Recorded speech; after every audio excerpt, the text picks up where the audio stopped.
Hello bachelors, আসসালামু আলাইকুম। কেমন আছেন সবাই? চলে এলাম আরও একটি রেসিপি নিয়ে, নতুন একটি রেসিপি।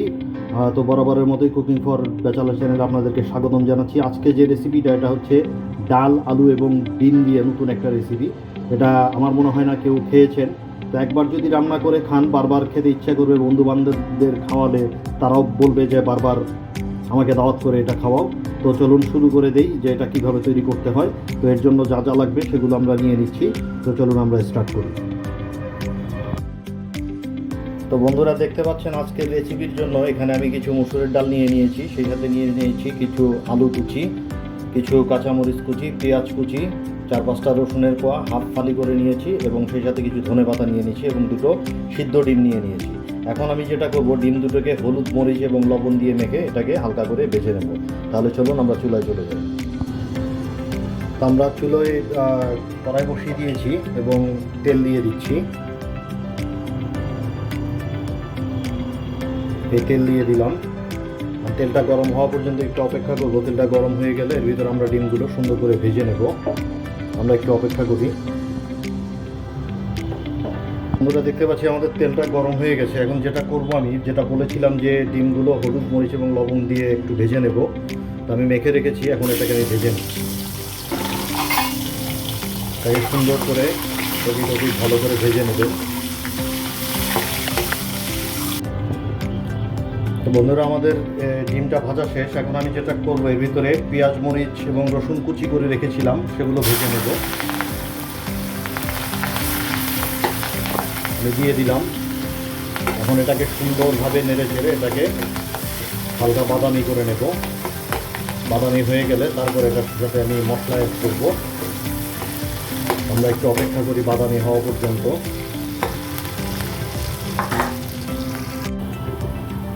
তো বন্ধুরা, দেখতে পাচ্ছেন আমাদের পেঁয়াজ মরিচগুলো অনেকটা বাদামি হয়ে এসছে। এখন আমি যেটা করবো, এর ভিতরে এক এক করে মশলাগুলো অ্যাড করে দেব। তো মশলা অ্যাড করতে প্রথমেই আমি এর ভিতরে দিয়ে দিচ্ছি আদা রসুন বাটা। আদা রসুন বাটা দিয়ে দেবেন 1 টেবিল চা চামচ পরিমাণ। দিয়ে তাকে খুব ভালোভাবে নেড়ে চেড়ে দেবেন।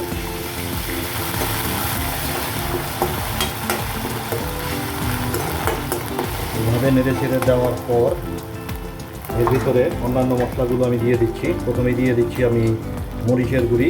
মরিচের গুঁড়ি দিয়ে দিচ্ছি আপনার 1/4 টেবিল চা চামচ পরিমাণ দিয়ে দিলাম। এর সাথে দিয়ে দিব হলুদের গুঁড়ি। হলুদের গুঁড়িও দিয়ে দিচ্ছি 1/4 টেবিল চা চামচ পরিমাণ। এর সাথে দিয়ে দিচ্ছি ধনিয়ার গুঁড়ি।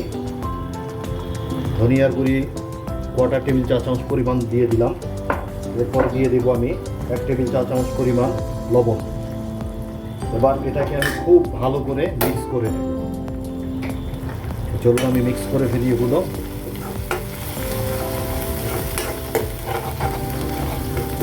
এভাবে মিক্স করার পর এটা যাতে লেগে না যায়, পুড়ে না যায়, সেজন্য আমি এর ভিতরে সামান্য পরিমাণ পানি দিয়ে দিচ্ছি। পানি দিয়ে মশলাটাকে খুব ভালোভাবে কষে নিতে হবে। মশলা কষা হয়ে গেলে তারপরে এর ভিতরে আমরা ডাল এবং আলুটা দিয়ে দেব। তো আমরা একটু অপেক্ষা করি মশলাটা কষানো পর্যন্ত।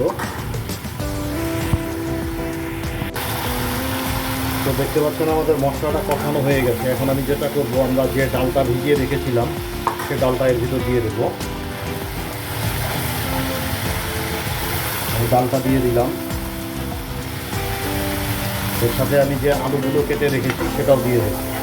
আমি ডালটা একটু নেড়ে চেড়ে দিচ্ছি। নেড়ে চেড়ে দিয়ে এর ভিতরে আমি কেটে রাখা আলুগুলো দিয়ে দেবো।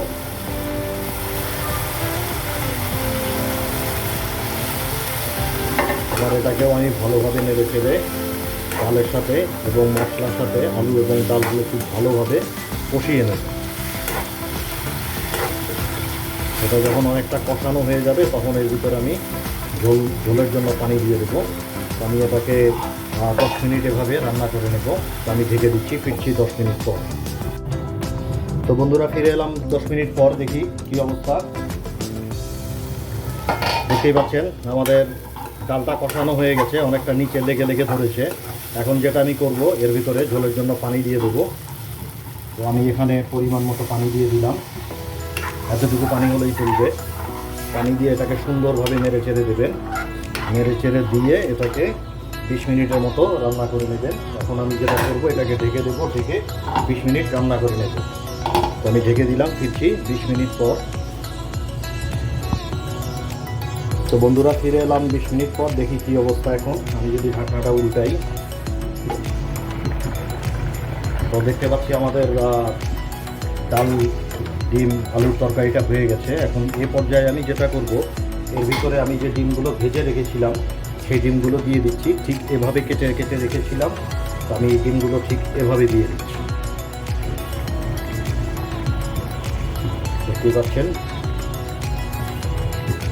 সবগুলো ডিম এভাবে দিয়ে দেবেন।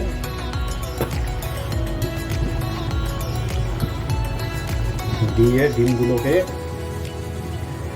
ডালের ভিতরে হালকা করে ডুবিয়ে দেবেন। সেই সাথে একটু একটু করে নিয়ে ডিমের ভিতরে এইভাবে ঝোলটা দিয়ে দেবেন। এভাবে রাখার পর যেটা করবেন, এর উপরে ধনিয়া পাতা রেখেছিলাম, সেগুলো সুন্দর করে ছিটিয়ে দেবেন। এভাবে ছিটিয়ে দেবেন। তো এই হয়ে গেল আমাদের ব্যাচেলরদের ডাল, ডিম ও আলু দিয়ে সুন্দর একটা রেসিপি, অসাধারণ একটা রেসিপি। তো বাসায় ট্রাই করবেন। আমার মনে হয় এই রেসিপিটা আগে কোনো দিন ট্রাই করেননি। একবার যদি কাউকে খাওয়ান, সে বারবার আপনার কাছে খেতে চাইবে। তো আজকে এ পর্যন্তই, দেখি সামনে নতুন কি রেসিপি নিয়ে আসা যায়। ততদিন পর্যন্ত সবাই ভালো থাকবেন। তবে তার আগে একটি রিকোয়েস্ট, চ্যানেলটিকে যারা এখনও সাবস্ক্রাইব করেননি, অবশ্যই সাবস্ক্রাইব করে চ্যানেলটিকে পাশে থাকা বেল আইকনটি প্রেস করে দেবেন এবং বেশি বেশি লাইক করবেন, বন্ধুদের মধ্যে বেশি বেশি শেয়ার করবেন, কমেন্টস করবেন। তো আজকে এ পর্যন্তই, সবাই ভালো থাকবেন। ধন্যবাদ।